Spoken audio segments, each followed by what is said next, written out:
Secretario de Estado de Estados Unidos, Marco Rubio, incluye a Honduras en la lista de países aliados por colaborar con la deportación de migrantes. Ministro de Sedesol no teme le quiten visa de Estados Unidos por apoyar brigadas cubanas, luego que Marco Rubio anunciara restricciones a terceros países que ayudan a la isla en programas de explotación laboral. Transportistas de carga suspenden paro en Puerto Cortés tras firma de un acuerdo de 12 puntos que deberá cumplirse en 45 días.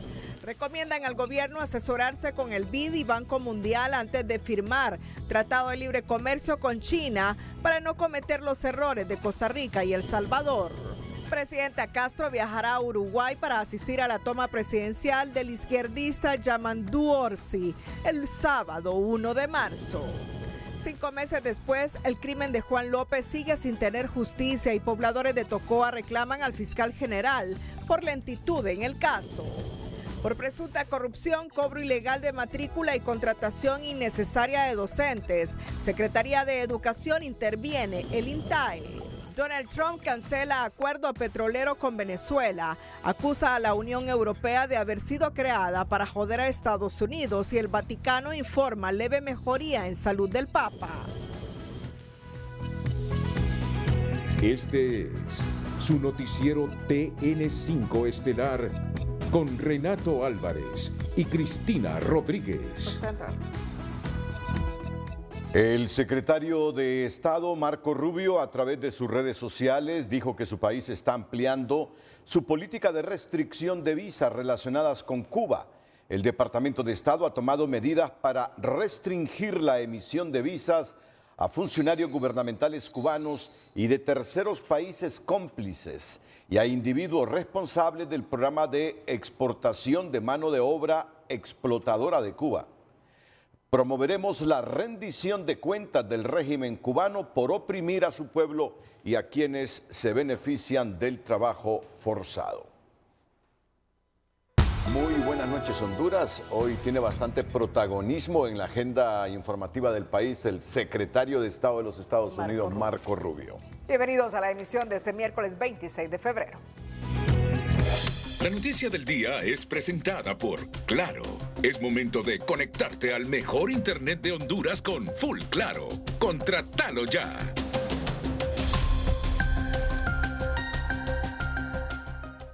El secretario de Sedesol, José Carlos Cardona, no se anduvo por las ramas al manifestar que el mensaje del secretario de Estado de Estados Unidos, Marco Rubio, sobre la restricción de visas a funcionarios cubanos y a terceros implicados en programas de explotación laboral como las brigadas médicas cubanas es claro en torno a la suspensión de visas y que en su caso no teme que se la quiten por el trabajo con las brigadas cubanas en el país y el pago a estudiantes hondureños becados en Cuba.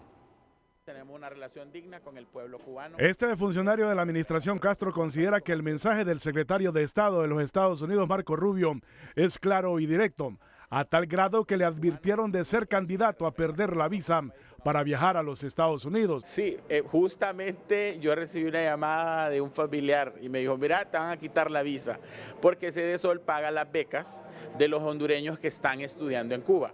Nosotros no tenemos convenio de médicos cubanos acá, eso creo que es CESAL y planificación estratégica, pero el tuit de Marco es bastante peligroso, ¿no? Y la amenaza es quitarle la visa a los funcionarios, él lo dijo claramente en el tuit. ¿A Honduras cabe ahí? Sí, claro que sí, porque nosotros tenemos varios convenios con Cuba, pero no, si yo no vacaciono, yo voy a vacacionar a Olancho los fines de año y el Día de la Madre e Independencia, así es que no tengo problema, para nada en lo absoluto, no te puede hacer falta lo que nunca has tenido. Esta reconocida socióloga considera que los gobiernos deben de darle buena lectura a los mensajes que casi a diario envía la administración Trump.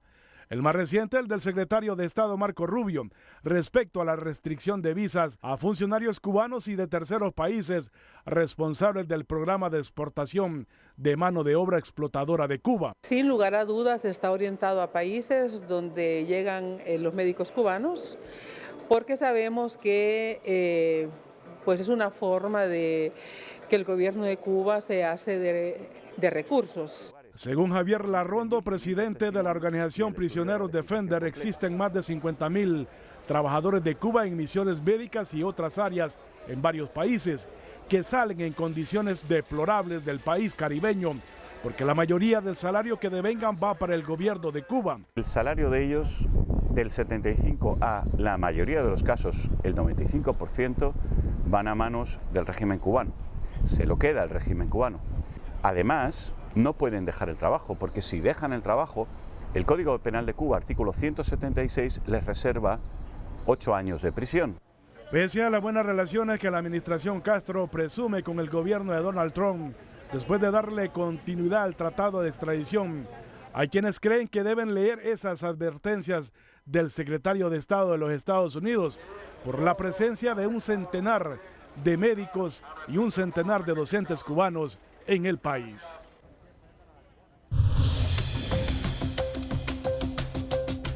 Sobre este anuncio de Rubio, la diputada liberal Claudia Ramírez ironizó este miércoles que a muchos funcionarios hondureños ni siquiera les hará falta la visa estadounidense, por tanto que promueven el discurso antiimperialista. Si los médicos que vienen a Honduras son médicos o los maestros que vienen a Honduras son maestros, no nos han dado las competencias y viendo las noticias de otros países internacionales, lo que ha pasado, entonces respaldándonos en eso, estamos viendo que esta es una situación como dijeran, ¿verdad? Esto pareciera que es una invasión ideológica a la que Estados Unidos está tras de ello. Ramírez señaló que los primeros en la lista serían los secretarios de Educación, Salud y el mismo Cedesol. Apoyar a su cultura con el arte es la visión de Cruz Bermúdez, un pintor originario de Tela que destaca a nivel nacional e internacional. Es nuestra noticia positiva. La noticia positiva es presentada por Farmafácil. Recetas para cumplir tus metas. Por la compra de 1000 empiras en nuestras sucursales, obtienes un boleto digital y participas para ganar. Su gente y su cultura es lo que Cruz Bermúdez, un conocido pintor teleño, plasma en sus pinturas. Ha hecho de su casa y el patio de esta en el barrio Independencia de Tela una galería donde quienes lo visitan tienen un encuentro con las tradiciones y costumbres garífunas, pero también con la historia de hombres y mujeres que se han destacado a nivel internacional. He convertido la casa en una galería porque la verdad que para el arte, entre más acogedor sea el lugar y que sea más... que uno se identifique más dentro del ambiente, uno pinta mejor. Y aquí es un escenario perfecto para eso. Yo voy a la playa y cuando vengo de allá ya traigo inspiración. Cada cuadro, desde el más pequeño hasta el más grande, lleva un mensaje con el que este pintor hondureño y autodidacta busca captar la atención. Es necesario de que nosotros valoremos y demos a conocer las culturas que no tienen la oportunidad. Entonces, a través de la pintura se busca que ese aspecto de la pintura involucre lo que hacemos. Su arte lo ha transmitido a su esposa, hijos y hasta nietos. Aquí tenemos la pintura de todos, ¿sí? Aquí en esta casa. Y a veces en esta ocasión estoy exhibiendo para que las personas que vengan sepan de que en Tela se hace cultura. Cruz Bermúdez ha recibido varios reconocimientos por sus pinturas que ya han cruzado las fronteras nacionales. Luego del susto que enfrentó por el aterrizaje de emergencia que debió realizar este martes la aeronave en que se transportaba debido a la neblina, este miércoles la presidenta Xiomara Castro agradeció en su cuenta de X a las personas y sectores involucrados en el hecho suscitado a la altura de Santa Cruz de Yojoa. Esto manifestó la mandataria. Antes que todo, agradezco a Dios por protegernos y bendecirnos cada día. Deseo expresar mi agradecimiento a la Policía Nacional, al Cuerpo de Bomberos, a las Fuerzas Armadas y a los pobladores que nos brindaron su apoyo. También quiero agradecer a todas las personas que expresaron su preocupación por mi bienestar y el de mi equipo. Además, extiendo un reconocimiento especial al piloto cuya experiencia y rápida toma de decisiones nos permitió aterrizar de manera segura. Reafirmo mi compromiso de seguir trabajando por el pueblo hondureño que me otorgó su mandato, reiteró la presidenta hondureña. Bueno, Pavel Espinal, ex subdirector de Aeronáutica Civil, aunque reconoce que el piloto de ese helicóptero realizó una gran maniobra al aterrizarlo en esas condiciones, clima severo, mucha neblina, dice que se debe investigar por qué salió de San Pedro Sula esta aeronave sabiendo esas condiciones del tiempo. La señora Presidenta está bien, todo salió, todos sus ocupantes, también el piloto, la buena labor, que hay que alabar la buena labor que hizo el piloto, pero desde el punto de vista debería ser la Agencia Hondureña de Aeronáutica Civil que debería abrir un proceso de investigación y decretar esto que sucedió ayer con la señora Presidenta como un incidente. ¿Por qué te digo esto? Porque se deben hacer las investigaciones para que no vuelvan a ocurrir. Gracias a Dios, no pasó a más esto, pero sí se deben hacer las investigaciones pertinentes para que esto se puedan tomar las medidas necesarias. Según Espinal, hay un protocolo de aviación que tiene Aeronáutica Civil y la Fuerza Aérea Hondureña que establece que los más altos dignatarios, en este caso la presidenta, deben viajar en una aeronave de 2 motores con un piloto y un copiloto y que la aeronave tenga la capacidad de volar de forma automática. También aclaró que en este caso el capitán del helicóptero al momento de salir de San Pedro Sula vio un claro por donde cruzar, pero al pasar por la zona la neblina se agudizó obligando al aterrizaje de emergencia. Los uruguayos se aprestan el próximo sábado a presenciar la asunción de un nuevo gobernante, el izquierdista Yamandu Orsi, quien recibirá el poder del derechista Luis Lacalle Pou. Alternancia que en Uruguay no es traumática. En las tomas de posesión estará presente la presidenta Castro. Los detalles con Gabriela Lobo desde Montevideo. El próximo sábado los uruguayos celebrarán el ascenso presidencial de Yamandu Orsi y con su llegada al poder inicia un nuevo gobierno de izquierda luego de 5 años de la administración derechista de Luis Lacalle Pou. El cambio ideológico de poder es motivo de esperanza para este ciudadano, quien solo espera que se retomen los proyectos de país emprendidos en años anteriores por el expresidente José Pepe Mujica. Bueno, es un regreso. Ya estaba la izquierda en el poder y bueno, después de 5 años un poco difíciles, con muchas expectativas y con muchas esperanzas. Es un cambio, es una vuelta a lo que estaba antes, que era un proyecto de país, que era un proyecto que se realizó en muchos aspectos y en cuanto vino el gobierno que está actualmente, bueno, tuvimos un retroceso, ahí sí.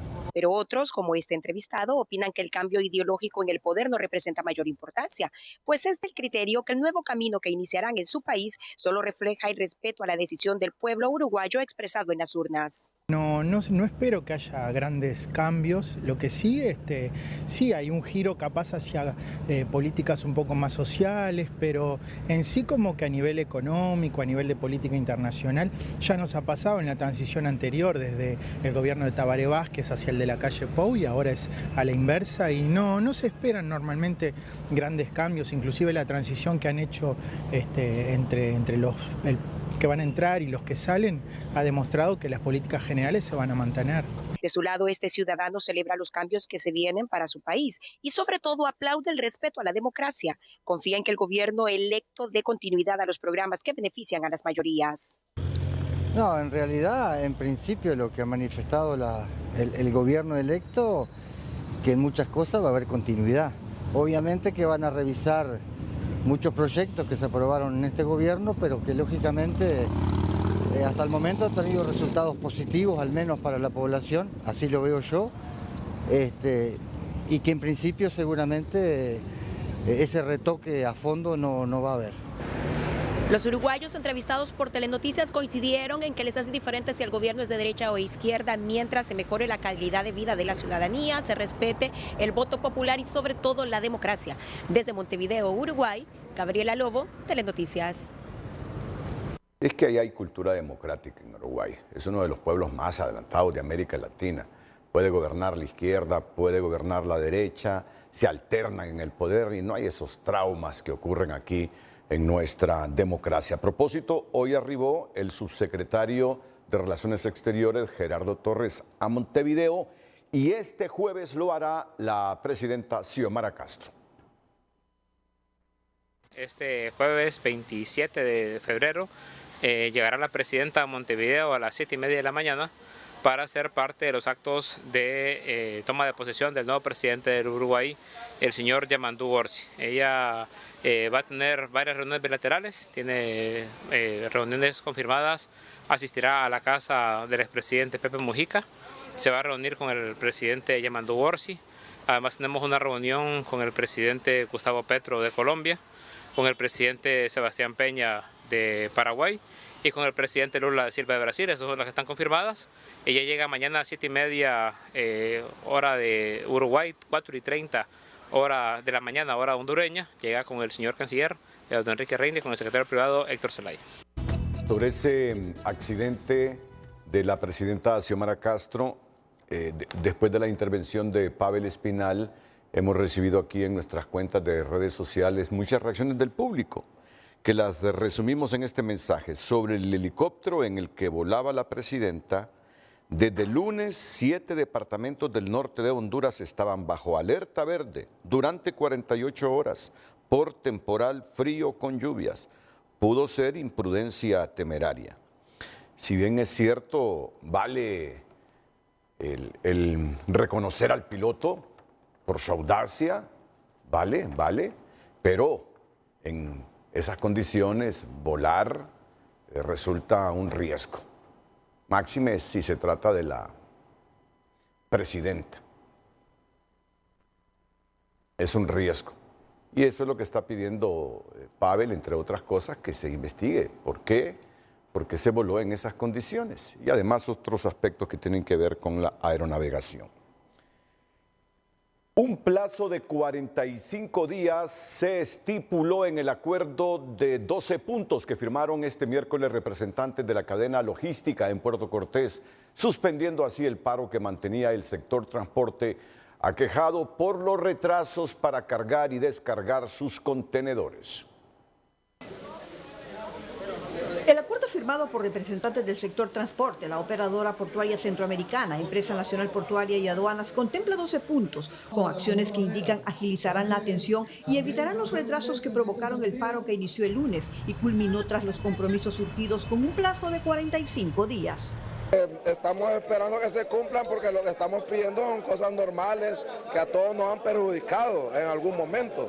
Entonces se están poniendo muchos puntos y hay que dar un tiempo, pues. Lo único que nosotros le exigimos a OPC, que por favor agilice el movimiento portuario. Eso es todo, o sea, no tenemos que estar haciendo filas de 8, 12, 16 horas, incluso hasta 24 horas. Entre los acuerdos se estipuló no sancionar a los motoristas y transportistas que protagonizaron el paro, que dejó pérdidas millonarias, así como responsabilidades de los actores de la cadena logística.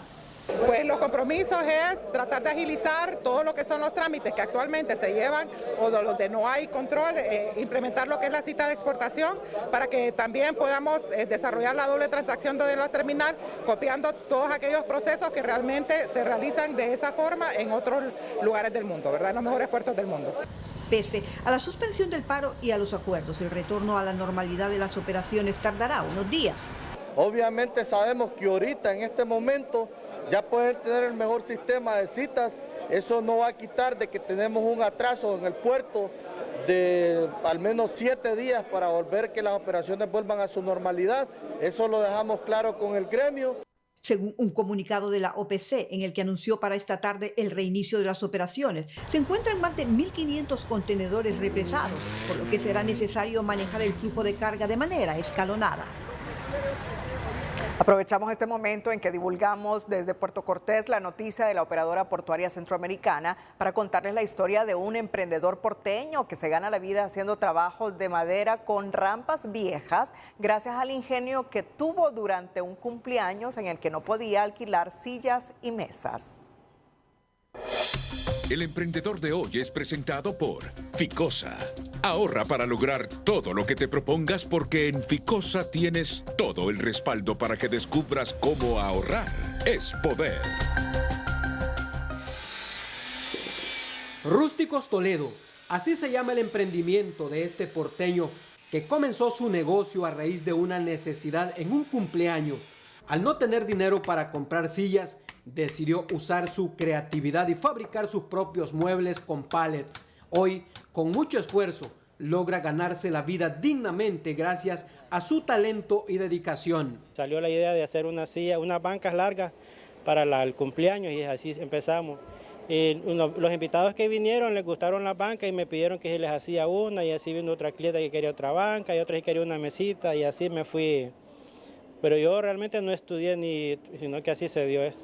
Porque yo anteriormente ya iba estudié para mérito mercantil, estudié técnico en electrónica, también estuve en un salón de belleza y hasta que se me dio esto al final. Desde un portateléfono hasta casas para mascotas, Wilfredo Toledo crea una amplia variedad de productos en su pequeño taller Rústicos Toledo, ubicado en el barrio La Laguna de Puerto Cortés. Normalmente una silla de comedor andan 250 lempiras, 250. La mesa, dependiendo del tamaño, anda de 200, 300 a 600, hasta de 1000 lempiras, dependiendo de lo grande que quiera. Si usted desea apoyar el emprendimiento de Wilfredo Toledo a través de la compra de sus productos, puede comunicarse en Puerto Cortés al número 9453-8540.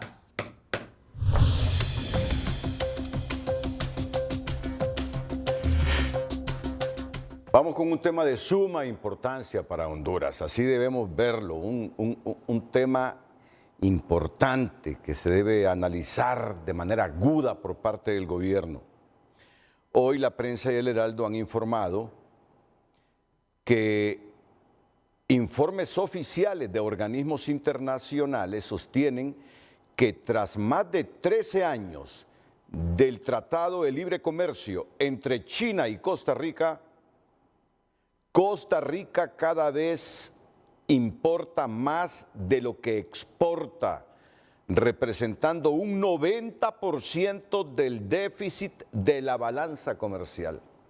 En esta relación, producto del TLC, Costa Rica, China continental, Costa Rica tiene un déficit de la balanza comercial del 90%. ¿Se imaginan ustedes? Escandaloso.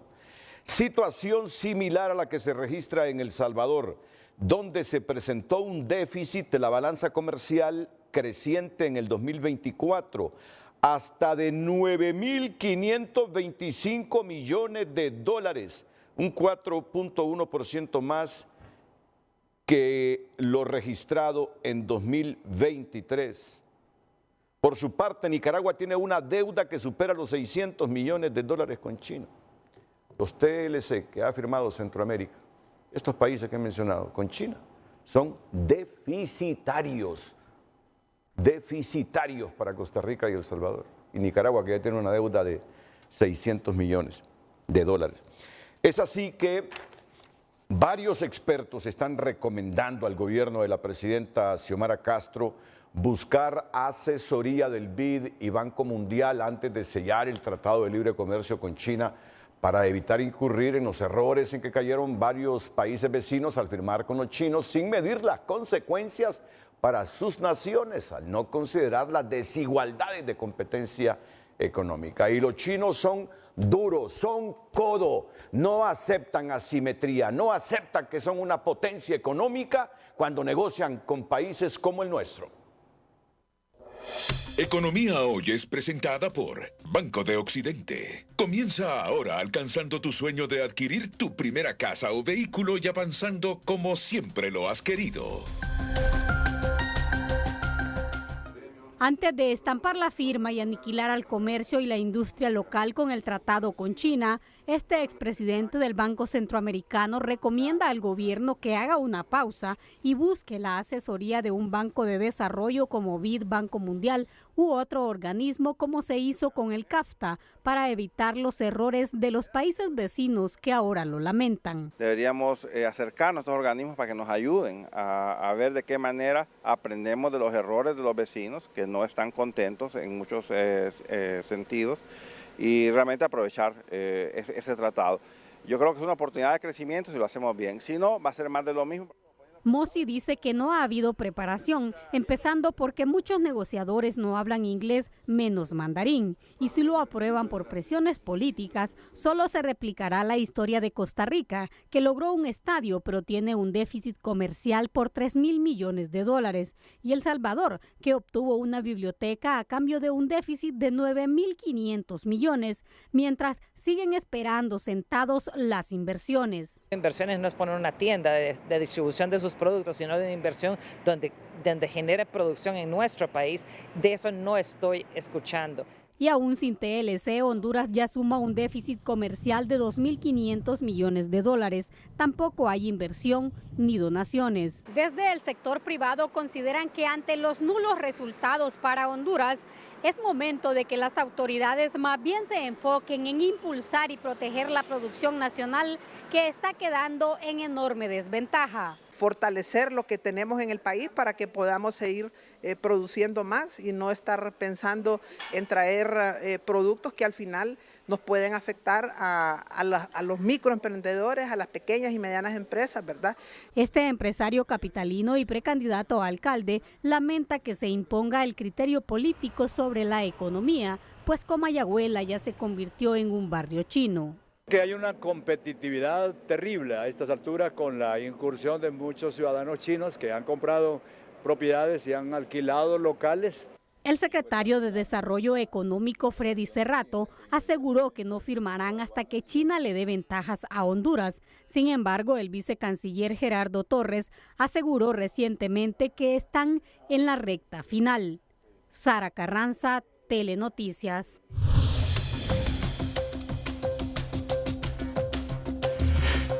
El Consejo Hondureño de la Empresa Privada publicó este día el boletín económico del mes de febrero, en el que destaca al cierre del 2024 la producción nacional, que creció 3.8%, pero fue inferior al 4.5% reportado en diciembre de 2023.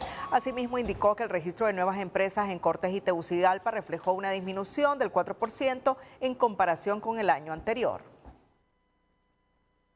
Al cierre de 2024 se registraron 14.955 nuevas empresas en los 2 departamentos principales del país, lo que refleja una disminución respecto a 2023. Un entorno de negocios favorable, acompañado de políticas que reduzcan las barreras administrativas, es fundamental para fortalecer el dinamismo empresarial e impulsar la formalización de más empresas. También detalla que la inflación en enero se ubicó en 4.27% y el crédito a los sectores productivos incrementó en un 17%. Además, los empresarios advierten que el retroceso en materia de corrupción representa un desafío significativo no solo para la transparencia, sino también para la economía del país. El precio del café empezó a caer en el mercado internacional, pero las proyecciones para la próxima cosecha son alentadoras para los productores y el país, ya que se espera que el quintal del grano se mantenga en los $300. Siempre es un muy buen precio, $370 como está la bolsa. Ojalá que se sostengan los precios arriba de $300. Nada hace indicar que pueda bajar en el corto plazo abajo de $300. Entonces siempre es un precio positivo. Podemos este año cerrar con exportaciones de 7 millones de sacos, con generación de divisa arriba de los 2.000 millones, algo que nunca habíamos generado. No obstante, los pequeños y medianos productores se preguntan si en la próxima cosecha los intermediarios y exportadores volverán a manipular el mercado y comprarles el grano a precio de remate, como sucedió este año. El Minuto Financiero es presentado por el RAP. Digitalízate descargando la app del RAP. Ahora puedes revisar tu estado de cuenta porque la nueva sucursal del RAP se descarga. Los hondureños siguen incrementando el uso de plataformas digitales para realizar sus transferencias. Solo en el 2024 crecieron un 32%, sumando 23.6 millones de transacciones durante el año por un monto de 544 millones de lempiras, un promedio de 2.4 millones de transferencias por mes. Entonces, eso está creciendo. La verdad es que en diciembre habíamos llegado a los 2 millones, creímos que después iba a bajar, pero no, en enero estamos más o menos como en 2 millones 4, entonces sí está creciendo muchísimo y la verdad que esa forma de transferir dinero también es algo que una vez que el migrante, aún en Estados Unidos, abre su cuenta con su banco en Honduras, puede usar esa banca móvil para hacer transferencias.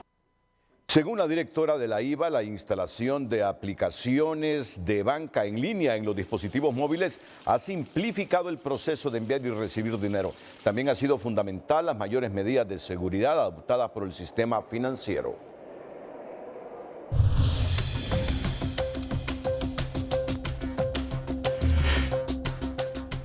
El director de Migración, Wilson Paz, afirmó que tienen listos los primeros 10.000 empleos para los migrantes retornados, tanto en la empresa privada como en el gobierno. Tenemos casi sumados entre 10.000 oportunidades de empleo entre maquileros, cañeros, entre sectores como los palmeros, entre sectores públicos como el ICF. Ahorita lo que estamos en una fase de interconexión entre la Secretaría de Trabajo y la data de Sedesol para poderle llamar a nuestros connacionales. Detalló que entre enero y febrero han retornado 6.000 hondureños desde Estados Unidos, de los cuales 200 llegaron en vuelos militares. Agregó que si se mantiene esta tendencia, Honduras podría recibir entre 36.000 y 40.000 migrantes en este 2025, pero depende de las políticas del presidente Donald Trump. Los activos financieros son títulos o anotaciones contables que otorgan al comprador el derecho a recibir un ingreso futuro procedente del vendedor, y en educación financiera le presentamos los tipos de activos financieros que existen. Educación financiera es presentada por Banpaís. Compra todo lo que quieras y divídelo en cuotas a 0% interés. Renta fija. Los activos financieros de renta fija son aquellos que emiten administraciones públicas o empresas. Los primeros se caracterizan por su menor riesgo debido al gran respaldo financiero de las entidades que los emiten, que se comprometen a devolver el capital invertido al cabo de un periodo de tiempo previamente establecido y una cierta rentabilidad. Renta variable. En este tipo de activos financieros, ni la rentabilidad ni la recuperación del capital invertido están garantizados, pudiendo incluso perderse la inversión. Su rentabilidad depende de diferentes factores como el balance del resultado de la identidad que vende el activo o la situación económica del mercado donde se opera. Activos monetarios a corto plazo. Su contrato se amortiza en un plazo de tiempo corto, generalmente menos de un año, y suelen ofrecer rentabilidades más bajas. Un ejemplo de activos financieros a corto plazo son los depósitos. ¿Y Rebe? Diga, ¿y Rebe qué? Lo mío se justifica porque así vino el texto desde abajo, ¿ve? Irreverentes. Y luego me dice la productora Raquelita Lazo, ¿por qué dijo irreverente, Renato? Porque así dice el texto, le digo. No, es irrevemente, dice, irrevemente. Pues le digo, pues, este es error de origen, le digo. Pero no importa, es que... Pasa, es normal. O sea, Bueno, y este talk show que es, Renato, eso, diseñado para los jóvenes, para hablar de manera irrevemente.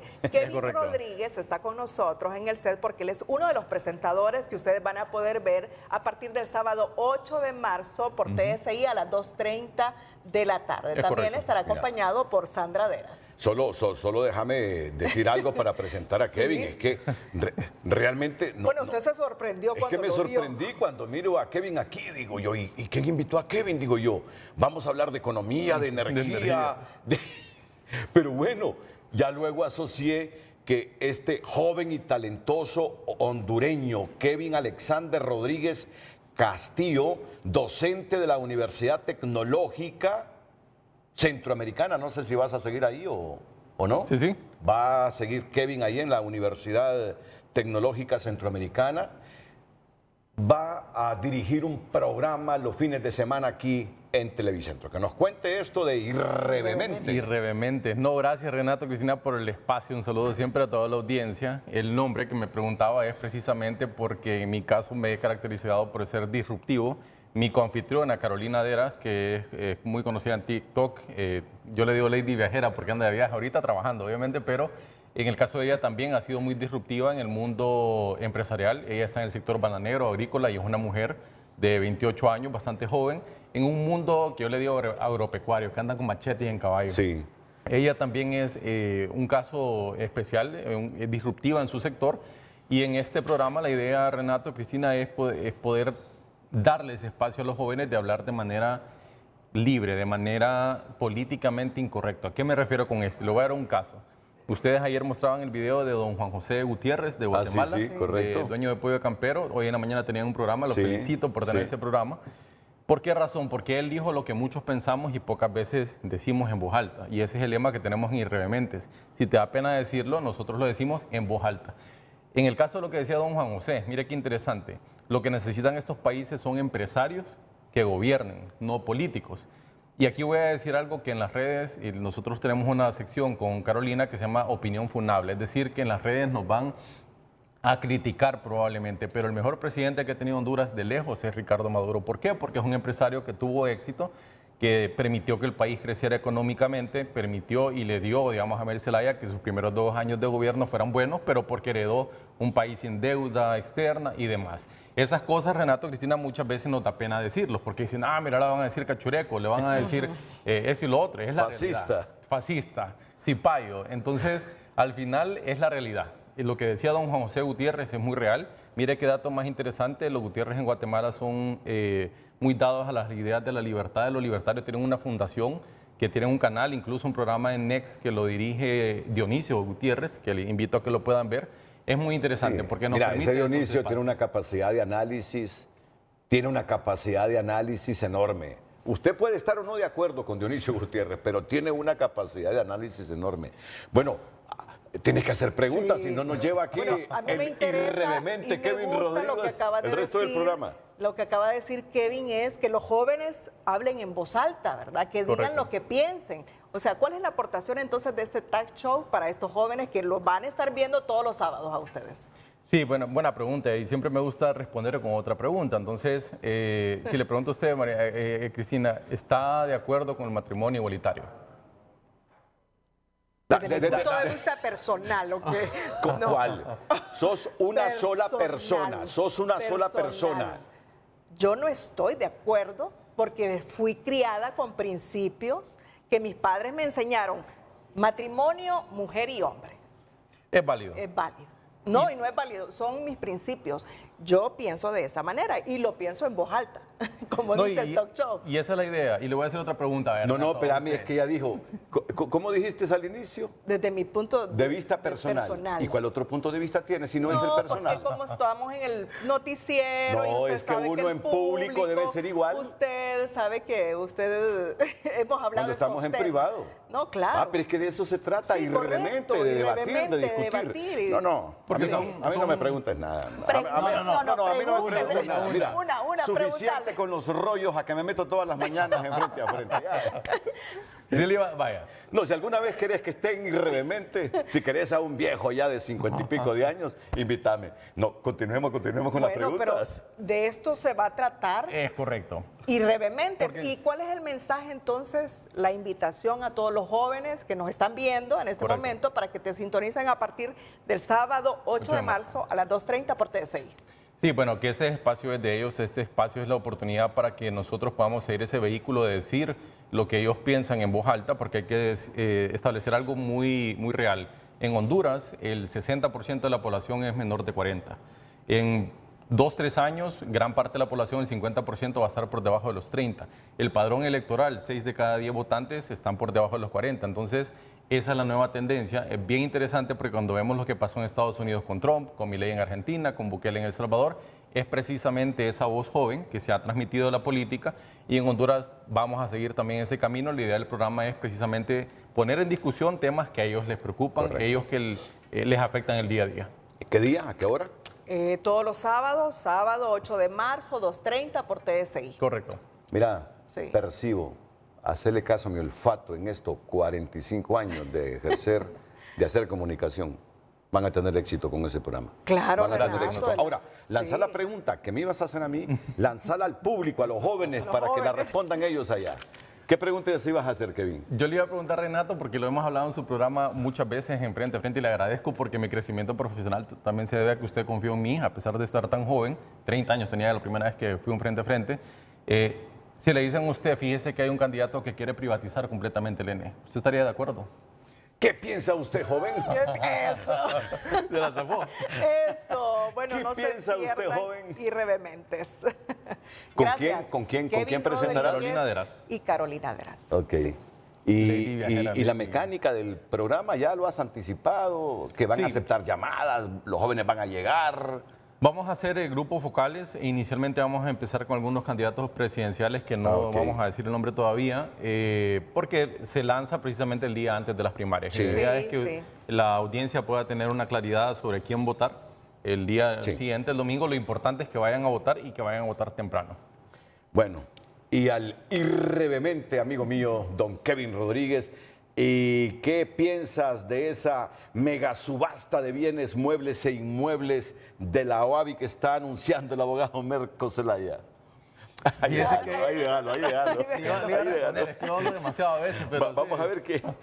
No, le iba a hablar del tema de China, que es lo que usted está diciendo de manera muy correcta. Es la realidad, que al final ese es un tema que nos pasa factura, incluso los jóvenes. Hay más de 1 millón de jóvenes que no tienen empleo en ese momento, y este tipo de tratados lo que hacen es que destruyó, por ejemplo, una industria camaronera de 20.000 empleos y no tenemos nada a cambio. Lo decía muy bien en el corto Sara, a cambio de un estadio tienen una gran deuda en Costa Rica, a cambio de una biblioteca en El Salvador. Y eso son situaciones que como nosotros como jóvenes muchas veces no tenemos la oportunidad de expresarlo, sí pagamos las facturas de esas decisiones que toman los políticos sin escucharnos a nosotros. Gracias, Kevin. Éxitos asegurado en ese programa con la señorita Deras. Gracias, Renato. Sábado 2:30 por TCI Canal 3. Ya, desde este próximo sábado. No, el siguiente. El siguiente. El siguiente, el subsiguiente entonces, antes de las primarias e internas. Continuamos con nuestra agenda informativa. El director ejecutivo de la Oficina Administradora de Bienes Incautados reveló este martes que anunciará una fecha de marzo de 2025 para una mega subasta de bienes, muebles e inmuebles, productos financieros, sociedades mercantiles y otros objetos, a fin de liberar carga de trabajo para la institución y generar beneficios para el Estado en casos en que jueces y tribunales fallaron a su favor en los procesos de privación ya concluidos. Y también hemos identificado la situación jurídica de cada inmueble, si están en proceso de devolución, si están en juicio o ya tienen una sentencia de privación definitiva de dominio, o posiblemente solicitemos autorización al Consejo de Defensa y Seguridad Nacional y emite una resolución para que podamos hacerlo de forma anticipada, tal y cual lo manda la Ley de Privación de Dominio. Tras llegar la mega subasta, se siguen los procedimientos legales necesarios para que los bienes, que son 3.242 bienes muebles y 5.800 bienes inmuebles bajo resguardo de la OABI y que entren a subasta, se encuentren liberados mediante sentencia de primera o de segunda instancia. Un juez de extradición de primera instancia resolvió conceder la solicitud presentada por la Corte del Distrito Este del Estado de Texas para el hondureño Francis Omar Herrera Arita, contra quien se presentaron 2 cargos, uno por fabricación y distribución de cocaína y otro por conspiración para realizar estas mismas acciones con la intención y conocimiento de que la droga sería introducida a Estados Unidos en violación al título 21 del Código Penal de ese país. En esta audiencia, sus apoderados legales han manifestado la intencionalidad de allanarse al proceso, lo que significa que se ha renunciado al recurso de apelación y se estará sometiendo pues al juicio en la Corte del Distrito de Estados Unidos, que lo está solicitando. El juez manda que Herrera Arita siga cumpliendo arresto provisional en la cárcel para varones de Támara, Francisco Morazán, hasta que se hagan las coordinaciones para su entrega a las autoridades estadounidenses. La Corte de Justicia inicia los procedimientos de ley para cumplir con la extradición a Estados Unidos de José Rafael Sosa Méndez el 4 de marzo, luego de que este cumpliera su sentencia de 8 años por tráfico de armas. Estados Unidos lo reclama por narcotráfico y, según la defensa de Sosa, esperan agotar otros recursos para evitar su extradición. La Corte Suprema de Justicia ha iniciado las coordinaciones con la Secretaría de Relaciones Exteriores, Secretaría de Seguridad y autoridades de Estados Unidos para la extradición del hondureño José Rafael Sosa Méndez, quien el martes 4 de marzo de 2025 cumplirá en su totalidad la sentencia de 8 años de prisión por tráfico de armas impuesta por la justicia hondureña. Ya esa labor ya ha comenzado a hacerse por parte de la Secretaría correspondiente en materia de extradición y una vez notificados pues ya es la responsabilidad tanto de las autoridades penitenciarias hondureñas en coordinación con las autoridades del Estado que lo ha solicitado. La extradición de Sosa Méndez se otorgó el 30 de abril de 2020 a solicitud de una corte del sur de la Florida. Pero su defensa dice que la simple denuncia al convenio de extradición debe ser motivo para frenar su entrega a los Estados Unidos. Pero en base a este tratado no podría ser porque no se le podría aplicar de manera retroactiva. Y como le digo, la Convención de Viena dice que lo que regula el tratado en primera instancia es su texto y en su texto no existe suspensión de denuncia. La Corte Suprema de Justicia también otorgó extradición diferida de otros ciudadanos hondureños como José Miguel Handal Pérez, alias Chepito Handal, y el brasileño Jorge Luis Ferreira, ambos pendientes del cumplimiento de sentencia en Honduras. Prácticamente debemos de hacer cuenta y caso de que no hubo ningún intento por suspender esa figura.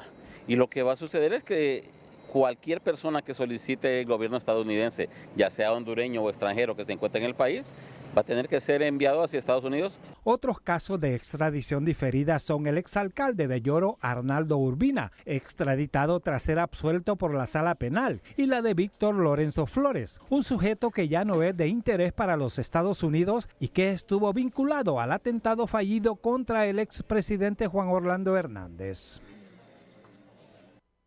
Representantes del Comité de Bienes Comunes de Tocoa se hicieron presentes en la capital para encabezar una protesta a 5 meses del crimen de su líder Juan López y lamentan el silencio del fiscal general y la lentitud del caso en dar con los autores intelectuales por considerar que se les está dando largas al asunto para hacer perderizo cualquier evidencia incriminatoria. Pero la Fiscalía niega ese extremo y habla de avances. ¡El fiscal general no trabaja! El silencio del fiscal general respecto al asesinato del líder ambientalista Juan López cada vez huele más a complicidad e impunidad. Condena el Comité por la Defensa de los Bienes Comunes de Tocoa al cuestionar el encubrimiento de la mente maestra que pagó por jalar el gatillo. ¿Por qué no tenemos respuesta a este momento, conociendo quién era Juan López? ¿Por qué todavía no tenemos ni siquiera una idea por dónde puede venir? ¿Quién mandó a asesinar a Juan?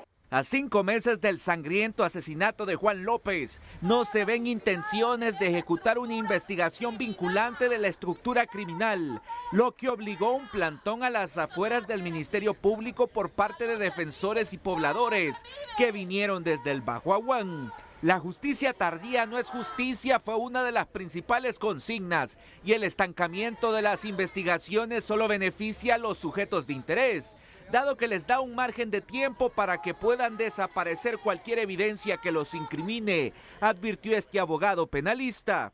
Se intimidan testigos, muchas veces se asesinan los testigos, ¿verdad? Los testigos corren peligro, las personas son desplazadas. Entonces, por esa razón es que estamos exigiendo que el Ministerio Público avance de manera rápida, si no, la acción penal es inefectiva.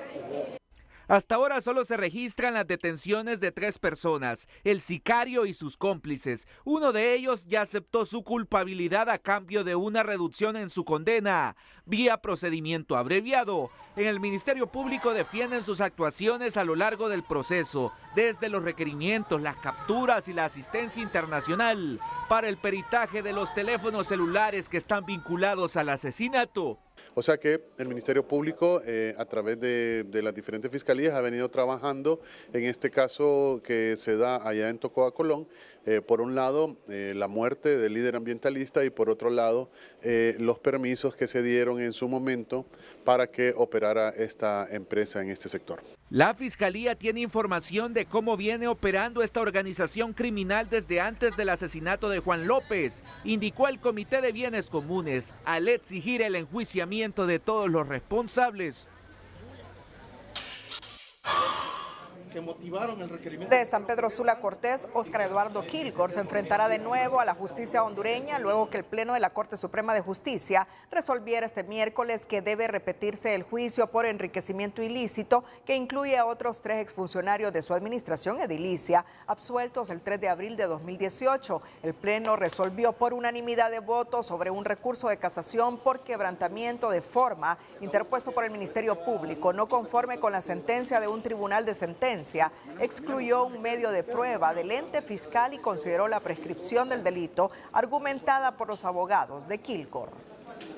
La defensa de los exmagistrados de la Sala Civil, Reinaldo Antonio Hernández, Rina Auxiliadora Alvarado y Wilfredo Méndez Romero interpusieron recurso de amparo contra la resolución dictada por la Corte de Apelaciones del Circuito Anticorrupción el 27 de enero de 2025, confirmando el auto de formal procesamiento por prevaricato judicial en perjuicio de la Administración de Justicia. El documento cuestionado por la Fiscalía es un proyecto de sentencia redactado por la Sala Civil 2009-2016, donde falta la firma de la abogada Reina Sagrario Solórzano Juárez, quien nunca fue electa, nombrada ni juramentada como magistrada de la Corte de Justicia, situación que ha pedido a los fiscales constatar en el Congreso Nacional y en Secretaría de la Corte de Justicia. Los defensores aclaran que en 2016 no existía el tipo penal de prevaricato judicial, por lo que, según el artículo 96 de la Constitución, no se debió de presentar, siendo que la ley no tiene efecto retroactivo excepto en materia penal cuando la nueva ley favorezca al imputado. Se pide admitir y otorgar la suspensión del acto reclamado en amparo por considerar que el auto recurrido constituye una deliberada vulneración al debido proceso, al derecho de defensa y que se declare la violación de los derechos constitucionales expuestos. El Consejo Nacional Anticorrupción denunció que el Congreso Nacional le cerró sus puertas cuando su coordinadora, Gabriela Castellanos, llegó a la sede de ese poder del Estado a presentar una solicitud de acceso a la información pública. Es una oficina pública, ¿no? Aquí no debe de haber mayor trámite que dejarnos pasar a los ciudadanos que queremos presentar, como la ley ya nos faculta, ¿verdad?, una solicitud de información. Cuando Castellanos llegó al hemiciclo acompañada de uno de sus colaboradores, la seguridad del Congreso, que le manifestaron que necesitaba una autorización previa del presidente del Congreso Nacional para ingresar, el CNA trató de comunicarse con la oficial de información pública del Congreso para poder ingresar y entregar la solicitud, pero nunca le respondió, no tuvo éxito. Estamos llamando por medio del móvil a la oficial de información pública del Congreso Nacional de la República, la abogada María Cristina Padilla, al número que proporciona precisamente la página del Congreso Nacional, y no nos han contestado. El CNA aseguró que el hermetismo del Congreso promueve la desconfianza y la opacidad que contradice la supuesta cultura de anticorrupción de la que hace alarde la actual administración. Por ley de transparencia, el CNA es el órgano vigilante de la ley y está facultado para pedir información a todas las instituciones sujetas en la ley, entre ellas el Congreso Nacional. La reunión entre la Comisión Electoral del Partido Liberal y las Fuerzas Armadas programada para este miércoles se canceló y pospuso para una nueva fecha, un momento que esperan los partidos políticos que van a primarias, pues son las comisiones departamentales y municipales las que coordinarán con los militares el traslado del material electoral tanto de ida como de retorno. Y tienen que tener un contacto con las Fuerzas Armadas y con la Comisión del Consejo Nacional Electoral para poder coordinar la entrega y distribución del material electoral, así como cómo se va a recoger y trasladarse aquí al centro, al CLE, al Centro Logístico Electoral que tiene el Consejo Nacional Electoral. En otros tiempos, las reuniones de las comisiones electorales nacionales con las Fuerzas Armadas eran constantes y puntuales. Sin embargo, esta vez, antes de la cita con las urnas, el próximo 9 de marzo, la jerarquía del Instituto Castrense limitó estos encuentros con líderes al más alto nivel del partido en el poder.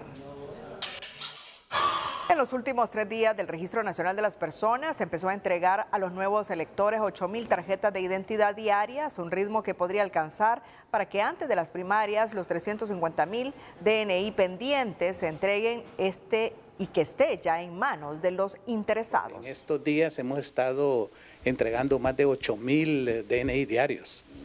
O sea, significa que ya están viniendo a retirarlos. Teníamos alrededor de 350,000 pendientes y ya nos bajó a 200,000. Y esperamos pues que en estos últimos días, que son antes del 9 de marzo, podamos tener entregas de toda la diferencia. El censo electoral pasó de las elecciones generales del 2021 a estas primarias, de 5.2 millones de electores habilitados para ejercer el sufragio a 6 millones, lo que representa un poco más de 700,000 nuevos hondureños que tramitaron su documento de identificación. Este miércoles, un grupo de jóvenes ha lanzado una iniciativa orientada a ejercer el sufragio y la importancia que el poder del voto tiene para la democracia, en una coyuntura en donde la polarización no impida al elector a salir a las urnas y enviar su mensaje para vivir en democracia, opinan los jóvenes. Pese a las enfermedades crónicas que padece la democracia en el país, las urnas continúan siendo la única vía civilizada para que los electores no dejen en manos de los vendedores de ilusiones el destino del país, una versión que entienden muy bien estos jóvenes que ya se adelantaron a pedirle a los suyos no quedarse en casa en estas elecciones primarias. Estamos incentivando a todos los grupos de jóvenes posibles, ya que hay 700.000 jóvenes en el país habilitados para votar en estas elecciones primarias, para que todos puedan moverse y movilizarse a las urnas, ¿verdad? Estos jóvenes estrenaron este miércoles un programa con el eslogan "Tu voto, tu poder, tu futuro".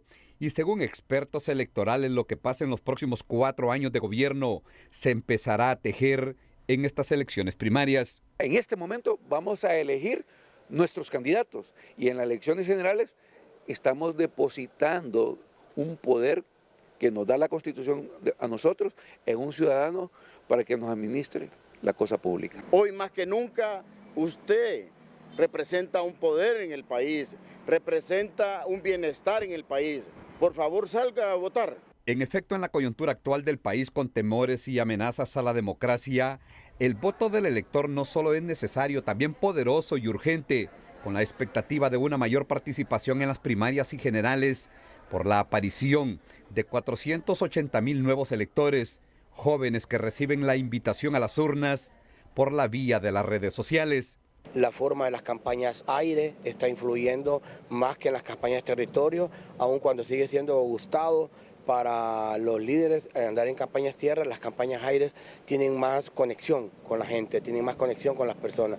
Con 6 millones de electores en el padrón electoral y un crecimiento de 700,000 nuevos votantes y de estos 480,000 jóvenes, las próximas elecciones primarias y generales podrían ser las más concurridas en la historia democrática del país. Bueno, hace algunos minutos le hicieron una pregunta bastante comprometedora al precandidato presidencial del Partido Nacional, Narria Fura, sobre lo que ha dicho la otra precandidata del partido, Ana García, de que él negoció con el actual gobierno. Usted nunca negociaría cualquier tipo de poder en este país. No, papi, de ninguna manera. Primero Honduras ante todo. De ahí no hay nada más. Honduras es lo más grande, es lo más importante. Aquí nacimos, aquí vivimos, aquí nos vamos a morir. Y si no defendemos Honduras, no ponemos el pecho por Honduras, nosotros los hondureños, no hay forma de que Honduras salga adelante. Debemos de estar claros. Nadie nos va a ayudar, solo el esfuerzo, el trabajo, el sacrificio y el sudor de cada uno de nosotros, trabajando y luchando por una Honduras más grande y más bella. Hola, ¿qué tal? Qué gusto saludarles. En las últimas horas hemos cerrado con alta contaminación de monóxido de carbono en la parte central del país, en el occidente y en el valle de Sula. Alta contaminación, y la contaminación no es cosa de juego, mata. Mire lo que dice el programa de medio ambiente de la ONU. La contaminación atmosférica causa 8 millones de muertes prematuras por año. 8 millones. Increíble. Entonces, por eso es necesario que monitoreemos esta contaminación que se está presentando en el territorio hondureño. Para esta jornada de miércoles, de jueves, continuaremos con vientos variando en el territorio hondureño, porque precisamente este anticiclón que se va a colocar sobre la península de Yucatán, muy cerca del norte de Guatemala y Belice, estará rotando y va a borrar un poco la humedad sobre el territorio nacional. ¿Y esto qué representa? Que nos va a dejar cielos en su mayoría despejados, y con estos despejados entonces la probabilidad de que ingrese humedad y que deje precipitación es muy leve. Los vientos de hecho van a comenzar del este y luego irán cambiando en el transcurso de la jornada al noreste. Son vientos en ráfagas que, repito, nos dejan sin posibilidad de lluvias y con una altura máxima del oleaje de 1.5 metros en el litoral caribe, lo mismo a la salida del Golfo de Fonseca, que es normal tanto en el Atlántico como en el Pacífico. Las temperaturas se van bastante arriba. De hecho, el índice ultravioleta estará a 12 en casi todo el territorio nacional y es peligroso. Y les decía que amanecemos con temperaturas bajas este jueves, pero luego se disparan estas temperaturas y pueden llegar a 36, 38 en la zona sur, 32 aquí en el centro, hasta 34 en puntos del occidente, 33 en el norte, 33 en la porción oriental. Tomen en cuenta ese pronóstico y cuídense mucho. Siempre le queremos como televidente y no como noticia. Que la pasen bien. Por segundo día consecutivo, las enfermeras profesionales de Honduras intensificaron las asambleas informativas y salieron este día a protestar al Boulevard Morazán de la capital, elevando su llamado a las autoridades de la Secretaría de Salud para que se cumplan con los acuerdos laborales, entre ellos el aumento salarial y más plazas para el gremio, y advierten que las protestas continuarán si no se llega a un acuerdo.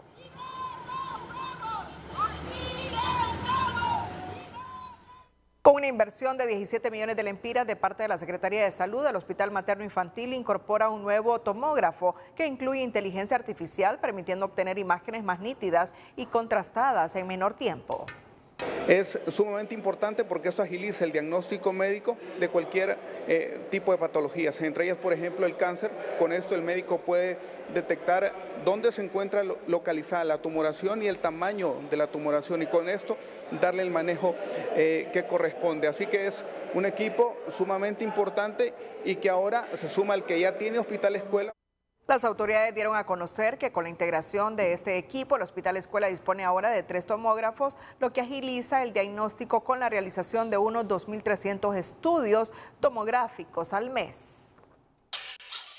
Por 90 días, el Instituto Hondureño de Seguridad Social de La Granja alquiló 2 máquinas Arco en C, que está destinado para uso de procedimientos quirúrgicos de ortopedia, debido a que la empresa que prestaba la máquina anteriormente solicitó el regreso. El gerente de LIS, Henry Andino, al ser consultado por inversión de alquiler de este servicio, respondió que aún están en negociaciones.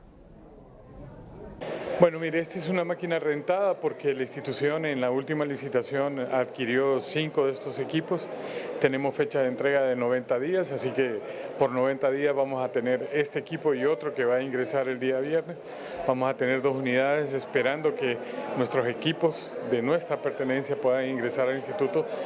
Y la inversión la estamos todavía negociando con la gente que nos está rentando estos aparatos. Con esto estamos dándole una cobertura a las cirugías de ortopedia, a las de neurocirugía, a las de cirugía vascular y a procedimientos de cirugía general que se necesiten hacer en menor tiempo. Según las autoridades del Seguro Social, con la adquisición de estas máquinas se realizarán entre 45 a 60 cirugías a la semana, pero aún deben definir qué pasará luego que transcurran los 90 días del alquiler. En otra temática, uno de los institutos más emblemáticos de la capital, como es el INTAE, ha sido intervenido por la Secretaría de Educación por presunta corrupción vinculada a malversación de fondos, cobro de matrícula y contratación innecesaria de docentes. Las autoridades educativas dicen que han suspendido a la directora y otro personal, mientras los dirigentes gremiales esperan que siente un precedente al respecto. Después de una serie de denuncias y quejas de padres de familia por la supuesta malversación de los fondos y la contratación innecesaria de maestros, la Secretaría de Educación mantiene una intervención en el Instituto Tecnológico de Administración de Empresas INTAE, ubicado en la colonia Kennedy de Tegucigalpa. Esta comisión interventora va a estar algún tiempito ahí, ¿verdad? Para regular todo en ese sentido. Y después ver cuáles van a ser los respectivos trabajos que van a hacer para arreglar la situación al interior. No, generalmente es por la relación administración con los docentes y los alumnos, algunas denuncias con relación al manejo de fondos. El INTAE es uno de los institutos públicos más grandes de la capital, con 3 jornadas y brinda servicios de aprendizaje a 3.000 alumnos. Las investigaciones iniciaron a raíz del presunto cobro de la matrícula escolar para ese 2025 y ante estas acusaciones, algunas autoridades del colegio fueron suspendidas de sus cargos, entre ellos la directora Marta Rodesno. Claro que sí, ella tiene que mostrar todo lo contrario si acaso hay algún proceso que le perjudique para demostrar su inocencia. que ponga todo en orden si acaso hay un desorden administrativo, financiero. De su lado, el presidente del Colegio Profesional de Unión Magisterial de Honduras, Luis Ramírez, espera que esta intervención sirva de ejemplo a las máximas autoridades escolares, porque no se puede derrochar el dinero mientras existen otras necesidades en la educación del país, apunta. Debe de servir como ejemplo a nivel nacional para que los fondos sean administrados de la mejor manera en los centros educativos. Sabemos que hay muchas necesidades internamente. Por ahora solo este histórico colegio de la capital está intervenido. Sin embargo, las autoridades no descartan extender las investigaciones por supuestos actos irregulares en otros centros educativos del municipio del Distrito Central y otras ciudades del país. Carolina Martínez, Telenoticias.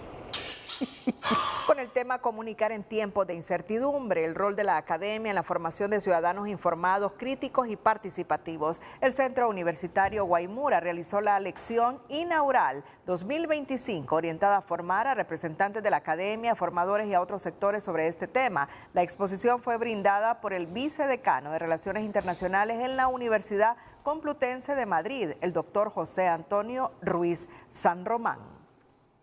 Creo que deben aportar y comunicar y ser influencers de calidad. Quien sabe de carreteras debe entrar en los debates políticos sobre carreteras. Quien sabe sobre materiales y terremotos debe entrar en los debates y aportar. A veces los profesores y los investigadores nos quedamos dentro de la universidad y nos cuesta salir a los debates públicos. Bueno, es un poco irónico hablar de comunicación en una época donde la tecnología está a la vanguardia. Nos comunicamos, se han estrechado las distancias.